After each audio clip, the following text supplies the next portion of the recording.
You're going to come out here and go.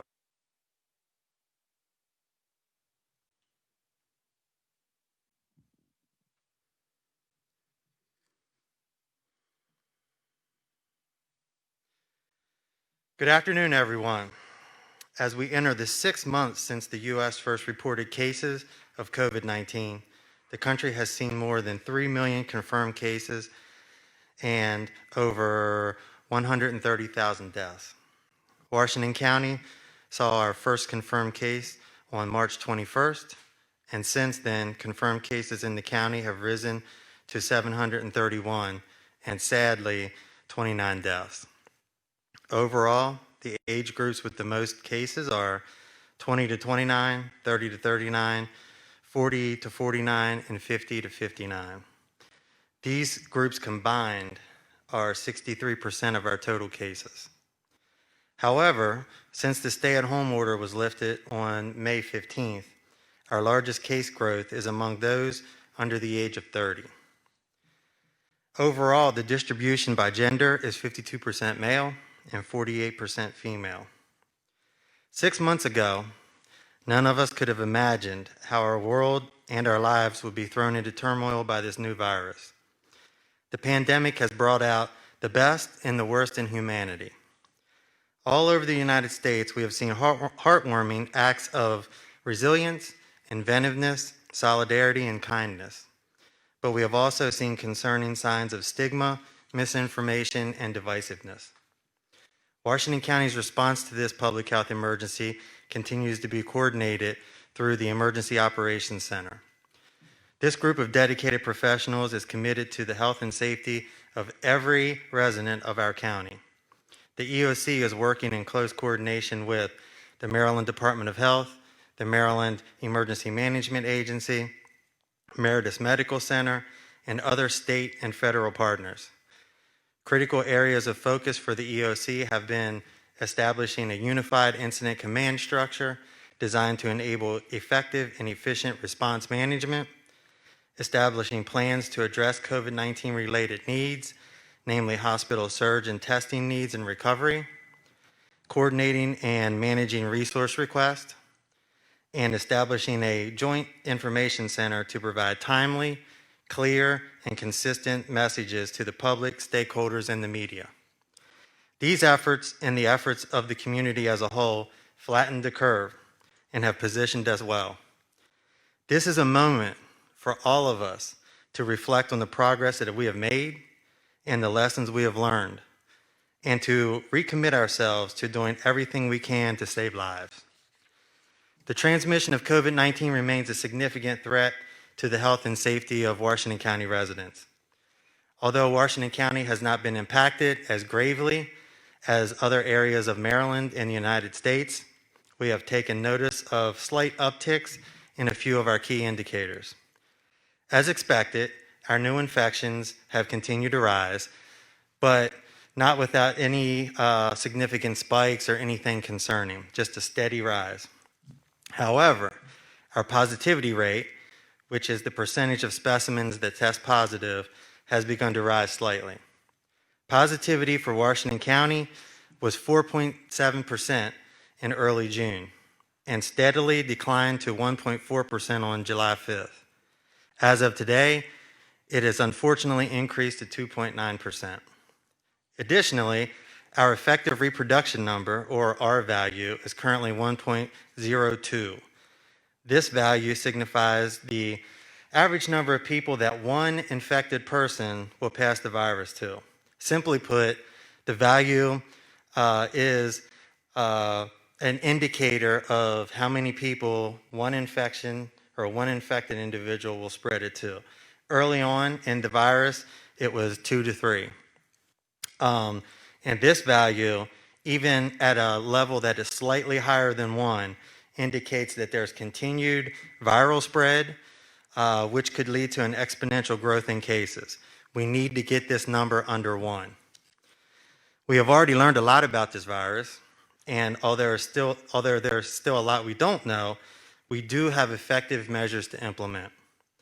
Scientific evidence shows that wearing a face covering and social distancing reduce the transmission of virus. Other than mandated stay-at-home orders, these are the most effective ways to slow viral spread. We all need to do everything we can to limit the spread of COVID-19.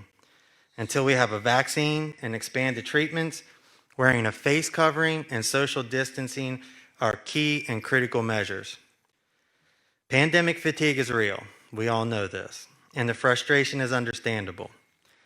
But now is the time to take proactive measures to focus on our families, friends, neighbors, and community. Not only has the virus had a detrimental impact on the health and well-being of our citizens, but it has also wreaked havoc with our economy. Since the stay-at-home order has been lifted, social distancing limits loosened, and we continue to reopen, it is up to each of us to be responsible and heed the advice being given. We must change the current dynamic of lackadaisical wearing of face coverings and physical distancing. If community action is not taken by all of us, the spread of this virus will continue to intensify, will continue to spread throughout the community, and our daily lives very well could be impacted again. If we do not take these very simple steps, wear a face covering, physical distance, we may end up where we started, with business closings, which in turn have a devastating effect on families and on our ability to earn a living. So I say, this is not only the right thing to do for the health and safety of our community, it's also good for business. We owe it to our community to ensure that those that do go out can have the confidence in knowing that the businesses they are patronizing and the people that they are encountering while they're out are looking out for their best interest. I am strongly reminding everyone that under Governor Hogan's current orders, it is required, not recommended, it is required that face coverings be worn in these situations. For customers over the age of 9 in any retail establishment or food establishment. And additionally, any adult customers accompanying children under the ages or between the ages of 2 and 9 must be responsible to take reasonable efforts to have their children wear a face covering while inside any of those retail or food establishments. Also, for staff and employees in all retail establishments while working in areas open to the general public and areas in which interactions with other staff or employees are likely. For staff and employees in food establishments who interact with customers, including delivery personnel. Riders and operators on public transportation, all staff and employees of alcohol manufacturers or manufacturing or sales establishments, personal services, inclusive of salons, tanning, tattoos, and massage parlors, indoor and outdoor sports activities when feasible, youth camps when feasible, and swimming pools when feasible. In these settings, face coverings are required per the governor's order. In addition to the requirements of the executive order, it is strongly recommended that face coverings be worn outdoors when physical distancing of 6 feet or more is not possible. In addition, I'm strongly reminding businesses that under Governor Hogan's current orders, they are required to, in good faith and to the extent possible, designate with signage, tape, or by other means at least 6-foot spacing for persons in line. Sanitize or provide customers with the means to sanitize handles of carts and baskets that are available to customers. Provide staff and customers with clean restrooms with soap and sanitizer, and allow staff to wash their hands at least every 30 minutes. And finally, post signage at each entrance advising customers about their requirement to wear face masks as was described above. To be clear, businesses, facilities, organizations, and establishments that do not comply are subject to investigation, which could result in a modification of operations and/or closure. And the closure remains in effect for the remainder of the governor's declared state of emergency. Although face coverings and social distancing are our primary efforts, everyone, and I mean everyone, should also continue to wash your hands before leaving and returning home as much as possible. Use hand sanitizer that is at least 70% alcohol when hand washing is not possible. If you are sick, stay home and away from others, and avoid touching your nose and face. Also, it is strongly recommended that everyone continue to follow the most current guidance from the Centers for Disease Control and Prevention and from the Maryland Department of Health regarding physical distancing, which includes the avoidance of large gatherings in crowded places. As a community, we are empowered. Every one of us must understand that the things that we do and the things that we don't do have an impact on other people. Our health and the community's health is in our hands. As I've outlined, these include physical distancing, hand hygiene, covering coughs, staying home if you're sick, and wearing face coverings. You may be in a low-risk category, but the choices you make could be the difference between life and death for someone else. We cannot wish this virus to go away. It's here for the duration, for the long haul. But what we can do is implement preventive measures that we know work. We are all in this together, and the widespread and combined use of face coverings and social distancing is the most effective way to keep the economy open and keep the community as safe as possible. Addressing this emergency will obviously take a sustained effort by everyone involved. We will get through it together, but everyone must take this threat seriously and heed the recommendations of public health experts and healthcare professionals to adhere to the guidance put in place by CDC and the Maryland Department of Health. In closing, I would like to thank our dedicated public health experts, public relations staff, and healthcare and emergency planners for their tireless work. I would also like to thank the many healthcare professionals and first responders for putting their health at risk to keep everyone safe. Additionally, I would like to thank everyone in the community for your cooperation and for doing your part to keep your family and the community safe. In closing, we're faced with, in my estimation, two critical questions that each of us must answer. And they are, will we stand in solidarity with our community? And will we do everything possible, everything within our power, to protect the health, safety, and economy of the community we love? Wear a face covering, watch your distance, and wash your hands. If we don't take control of the virus will take control of us. Thank you. With that, I would like to bring up Dr. Amulek Joshi from Meredith Medical Center.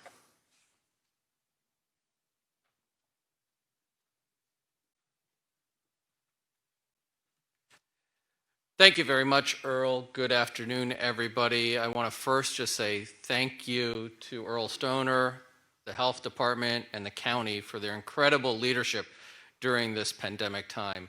As both a partner and a resident, I can only tell you how much appreciative I am of their leadership and what the county should appreciate in terms of incredible dedication and focus. We are prepared, as you just heard from Earl. We are continuously prepared and continuously working towards crushing this curve. We monitor on a daily basis key indicators that you can see on the website. We look at hospitalizations at the Meredith Medical Center.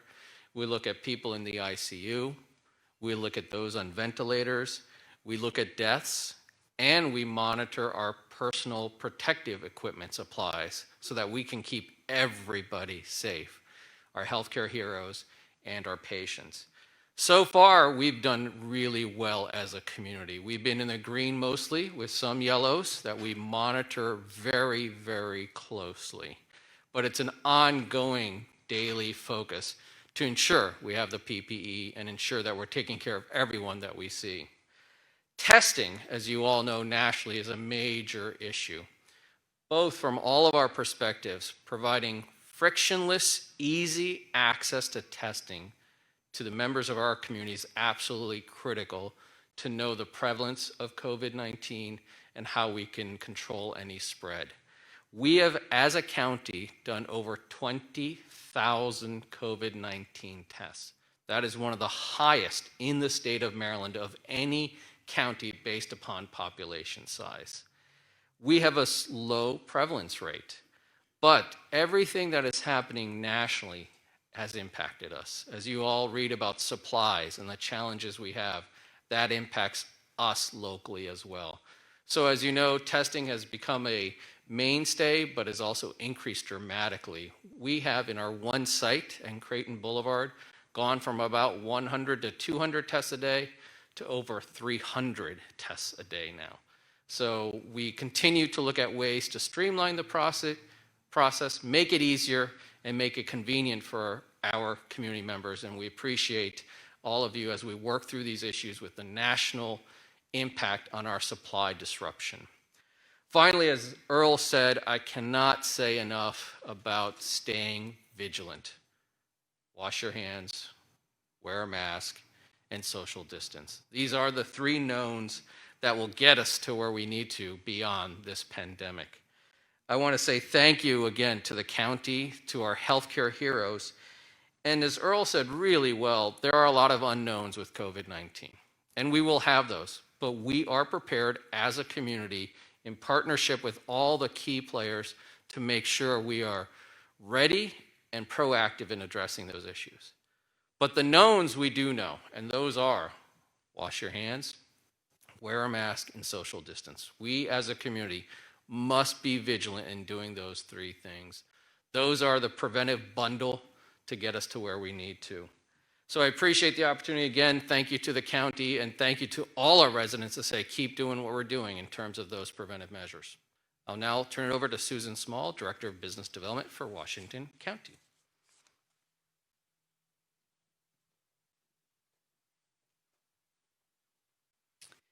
Good afternoon, and thank you very much, Dr. Joshi and Earl as well. I'm here to provide a very brief update for you on the Washington County Rise Up Business Stabilization Grant, which is part of the fund from the Federal CARES Act. The COVID-19 Small Business Emergency Relief Business Grant was designed to offer working capital to assist small businesses in Washington County with disrupted operations due to COVID-19. Grants for up to $10,000 have been awarded to Washington County businesses with qualifying financial stress or disruptions due to impacts related to COVID-19 pandemic. To date, Washington County has received approximately 675 applications.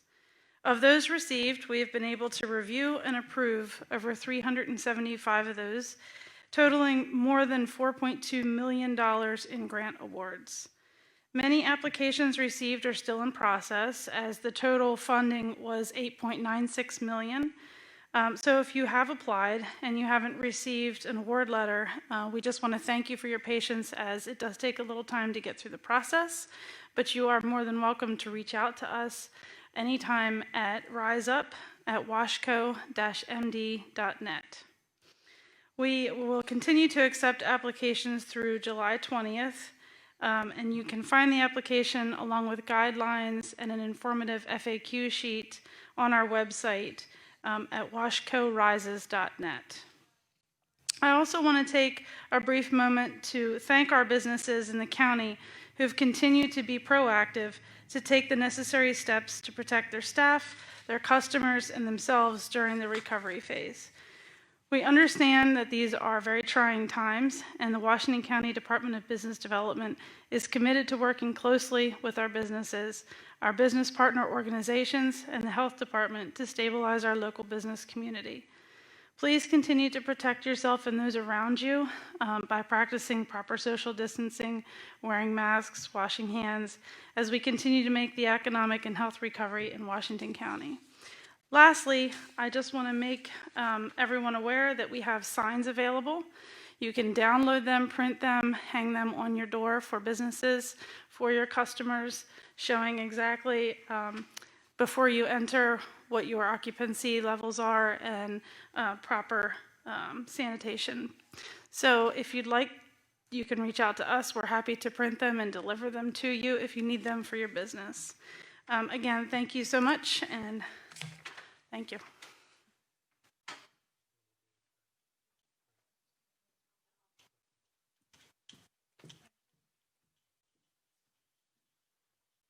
Okay, and with that, we will entertain any questions that people may have.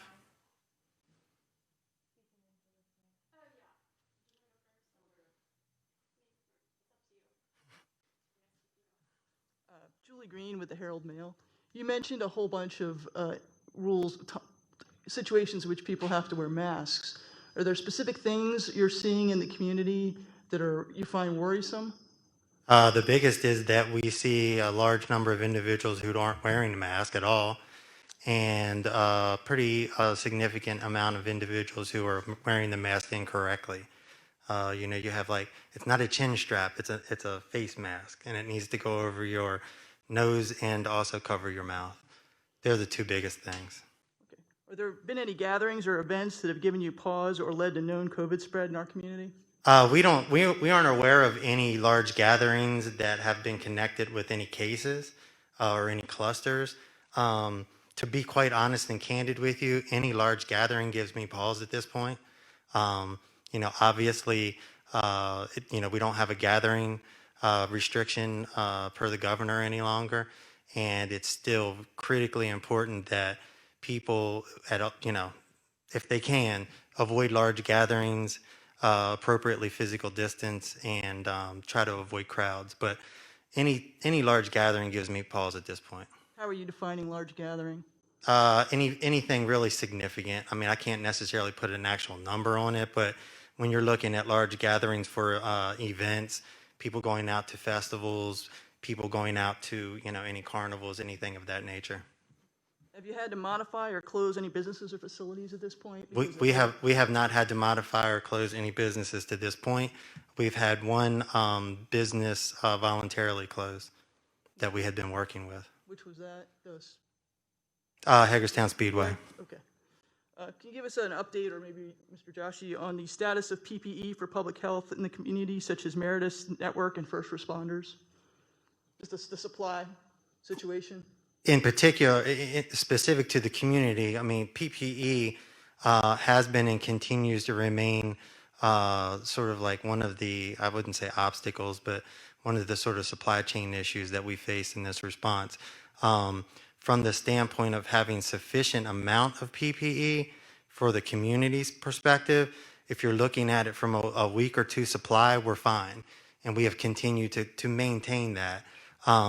Dr. Joshi can speak for Meredith, but it's always a concern that's in the back of your mind, especially as we see the impact that the surges across the country are having with testing equipment in the supply chain. An already tested and an already fragile PPE supply chain, certainly disrupting that wouldn't be something that we would like to see.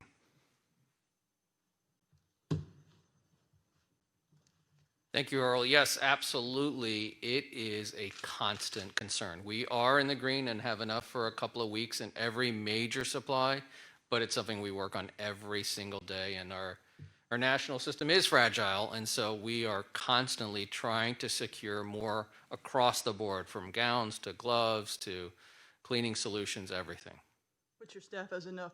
Is there like a time frame that you have enough for now? It varies by different supply, but we definitely have enough for at least 3 weeks on everything. But again, that's all based on current usage and current patterns withstanding any spikes. Is that just the hospital you're talking about? The hospital and all our medical practices, and Earl could speak to beyond the community. As far as you know, the supply, how long it would last for the first responders? I don't actually have that number right here in front of me, but we have enough for a couple weeks easily. We are in a similar situation to Meredith in that, I say we go week to week, but really over the course of about a 3 or 4 week period, we know that we have enough with current response activities now. As Dr. Joshi brought up, no spikes, but we're comfortable where we are. But again, that's dependent on that replenishment of supplies. I say 3 to 4 weeks, but we're working on a system where you have a 4-week supply and you get a week into it, you need to be replenishing that week. So even though we have 4 weeks, that doesn't necessarily mean that we won't have issues with the supply chain at some point. But we're comfortable, we're fine right now. As far as the supply chain, I mean, are you comfortable in being able to refill it, or you're not? As I stand here today, I'm comfortable being able to refill it. But unfortunately, in the times that we're in with this pandemic, it really is only a phone call away or literally a missed shipment away. You know, you can expect to get a shipment in, say, on a Monday, and you don't necessarily get any call from the manufacturer that it's not coming in. So fortunately, from a PPE perspective, we've been able to acquire enough through the state and also through private manufacturers to maintain a pretty comfortable level. And maybe you both could also address the next question. I understand it's taking longer to get the test results back. And Dr. Fauci recently said that if it's taking like 5 to 7 days to get a test result back, what's the point in even doing contact tracing? Yeah, I'd like Dr. Joshi to. So this is a challenge, and again, reflects the challenges we have nationally with our supply. So currently, Meredith's medical lab conducts all up to its capability based upon the solution supply that we get. We get enough, as Earl just said, on a week-to-week basis. So that can change as well, again, out of our control. So we prioritize Meredith's medical lab doing all the patients that are in the hospital and at the highest risk.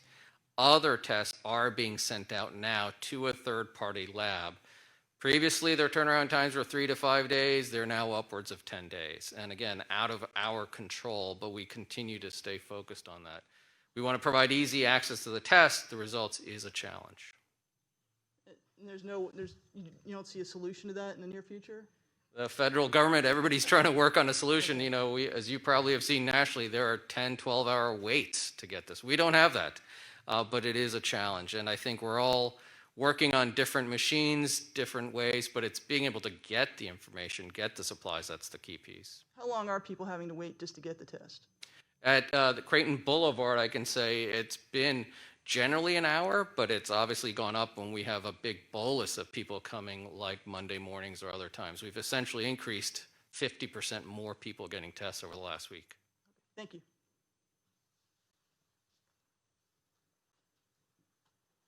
So this goes with the mask mandate and such. So what do you have to say to people who claim that they can't wear masks due to medical exemptions? Well, anybody who has a medical reason in particular that would preclude them from wearing a mask, obviously we don't want to put them in a situation where you know, they could have a recurrence of, you know, whatever issue that they have or have trouble breathing or anything.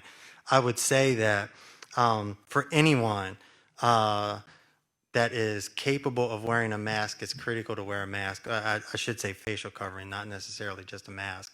But there are exemptions for individuals who have, you know, ADA or medical issues that would preclude them from wearing that. Gotcha. And then this is also going along with Meredith and testing. So I know that Meredith has closed at least one of its testing sites so far. So do you expect more testing centers to open back up as students return to school in the fall? We are planning for additional ways to get more people through, especially with the fall coming. So we are looking at additional testing site. We're looking at other hours. We're looking at all those options right now. The supply still being a problem in that we can test more people, but we're dependent upon our third parties at this stage. Gotcha. All right, that's all my questions. Follow up on the mask wearing. I know that the state police and other law enforcement are charged with enforcement, but if people aren't going to wear masks, a lot of businesses and folks are sort of, you know, having to ask folks to wear masks. How do you deal with like you said, the lackadaisical attitude or the unwillingness to wear them? As it relates to a business? Business? Yeah, Well, sure. you know, as I mentioned, I mean, it's required you're required to have a mask to go into any retail or food establishment, and in the other areas that I mentioned. It is incumbent upon those business owners to make sure that they are following the executive order and requiring individuals that come in to wear a mask. If individuals refuse to wear a mask and get unruly and aggressive, they can call law enforcement because then once they ask that individual to remove themselves from the premises and they don't do that, then it becomes a trespass issue. Are you aware of any such incidents in the local community? I am not aware of anyone being charged in relationship to not having a face mask on. I am aware of many instances where law enforcement has had to, be involved, and the health department has had to be involved, but I'm not aware of anyone who has been charged thus far. Thank you.